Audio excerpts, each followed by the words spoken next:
e moholo a bua setsiketsing sa ke di bona tjena lenaneong la nts'a lephola ka Labohlano la beke ena o re Basotho le babusi ba bona ke di lallane tsa ka dinako tsohle ke batho ba batlang ho hirwa le ho phallelwa fela ba boetse ba rata dintho tse sa bantshetseng pele jwalo ka menate e tsamayang le botawang. O re pele ho boipuso ditoropo tsohle tsa Lesotho di ne di hweba Basotho le Manyesemane Ma-India a le metseng ya Basotho le kampong ya Bothabothe fela empa moraong ona Basotho ba hwebela mapatlelong le metlotlwaneng ya diruta le masenke. Ditsha tse ntle tsa kgwebo di nkilwe ke Mapakistani le Ma-China ka hara ditoropo ditorotswana le mathuleng a tsona.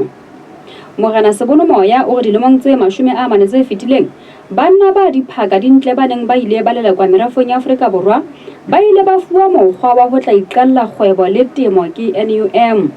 Ba bang ba betla majwe a lesehlwa ha ba bang ba ile ba kena temong ya dikgoho empa bohle ba qetella ba jele peu kaofela. O re kajeno Trump o hlahile ka ditarifi Basotho le babusi ba bona ba se ba boetse ba qalelletse ho hikitsa hobane ha ba tsebe ho iketsetsa ka matsoho le dikelello tsa bona. Hoja Modimo o hlonolofaditse naha ya bona ka dihlodileng tse ngata tse tsetsellwang ke matjhaba tlaleho ka diteboho hlakane.